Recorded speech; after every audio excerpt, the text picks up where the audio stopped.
Yo, I'm Giga, and yesterday, while I was playing around with the watercolor set I got for Christmas, I realized something. I have no clue what I'm doing. And so that's what we're gonna be doing today, just diving deeper, both feet straight into the deep end of the pool, into the world of watercolors, and we're gonna figure it out. Let's go. But it's not like I've never used watercolors before.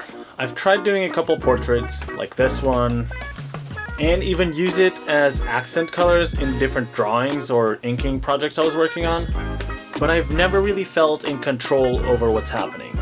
The paint just goes wherever it wants to go, the transitions are never smooth, and so is that control that we're going to be working on today. This is the watercolor set I was talking about. It's from this supermarket here in Portugal called Lidl, and this whole thing with 24 colors cost only €5. So we can't really ask for much. But I believe that there's things to learn with everything. So when you're just starting painting, it makes no sense to go buy a professional set of colors straight away. And before we start our painting, I decided to test the colors out. Try to make some smooth washes, some gradients, and smooth transitions and blends between colors. And after playing around with the colors for a couple hours, I moved to sketching to figure out what we should paint.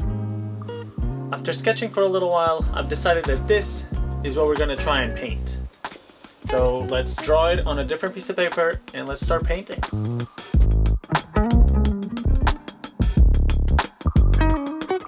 I'm a lot more used to painting with acrylics, so this whole painting light to dark and using the white of the paper as the highlights is pretty new to me.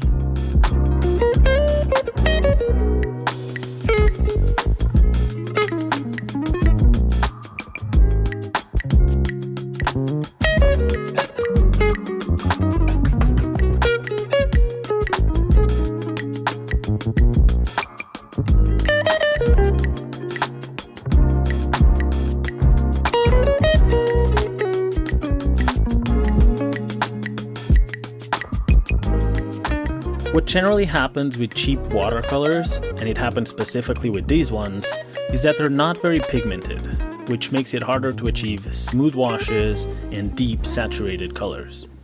You end up just having to either use almost no water or layer a bunch.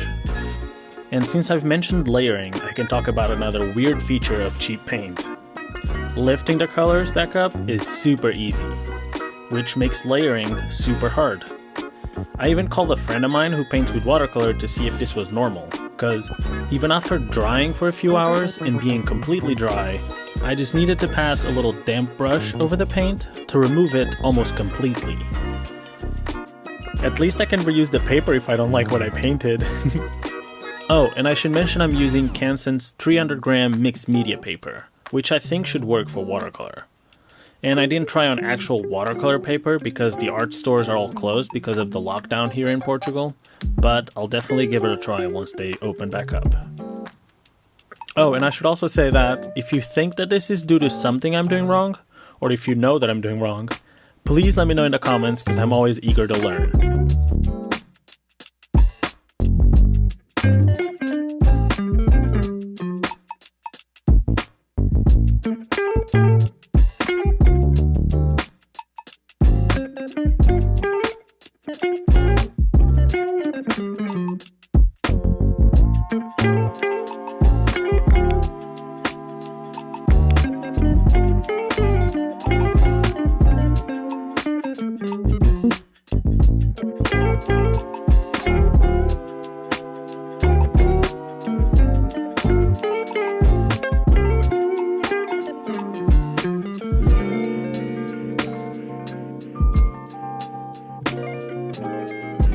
But overall, I think the whole painting process went well. It was just, as I said, hard to get saturated colors to look smooth. But I'm blaming that on the paint, it's definitely not my fault.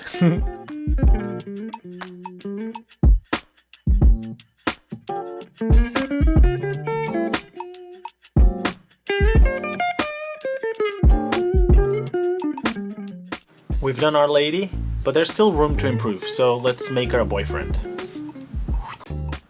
For the boyfriend, I decided to try and keep things a little less saturated to see if it worked better. Let's see.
that's it for today's video. Thank you for watching, for liking and subscribing to the channel.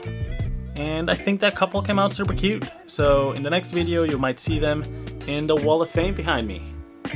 Just looking cute. But yeah, for now, just stay safe, and I'll see you in the next video. Bye!